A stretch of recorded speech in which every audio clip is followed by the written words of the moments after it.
একটা ছেলে গোপন রুম থেকে কাজ ছেড়ে মাত্র আইতেছে, ছেলেটা কাইলে আমি একটা বাড়িতে বাড়ি চলে এসে 150 গ্রামের একটা ডাব্লিউ দিয়ে বাড়ি দিতে চাইছিলাম, তবে হয় না, কিন্তু এক্স জেনারেটর মেশিন গানের কোপ খেয়ে গেল। আরে বারান্দার ভিতরে আরেকটা আপা ঘুরতেছে, আপাকে মারার জন্য আমাকে আমার গায়ের বেশি শক্তি গইতে না, কারণ এটা তো দুর্বলে নিবি না।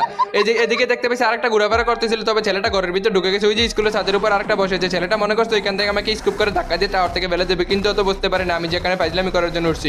ওই যে দেখো আরেকটা টুংটুং এখানে বসে বসে চিপার ভিতরে কি করতেছে, আমার মনে কেলি রুমের ভিতরে আছে, কেলিকে চুকি মারছে চালুর করে খালো, তারা তার মাথা ফাটাই দিছি ডাইরেক্ট। কেমন আলুর করে খালো নি। ওই যে আরেকটা নিচে ঘোরাফেরা করতেছে, ছেলেটাকে লোড বক্স তৈরি করে দিলাম। আজকে যদি এক জেনারেটর মেশিন গান দিয়ে কোপ দেবে নিমিকে। এমনিতে ভাই আজকে আমার কিল করতে করতে পেট ভরে গেছে, তবে বেশি কিল করবো না। এখানে দেখে আরেকটা যুবক ছাদের উপরে চলে এসেছে, যুবকটা গুলাল মেরে নিচে যাচ্ছে। আচ্ছা দেখা যাক যুবকটা কি করে, এখানে দেখা যাক। যুবকটা ঘুমিয়ে গেছে, ঘুম পাড়ানি মাসি বেশি করে দিলাম, ছেলেটাকে একেবারে ঘুমের দেশে পাঠাই দিছি।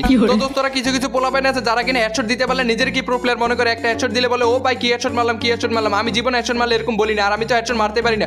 ও ভাই জীবনের প্রথমবার এরকম হেডশট।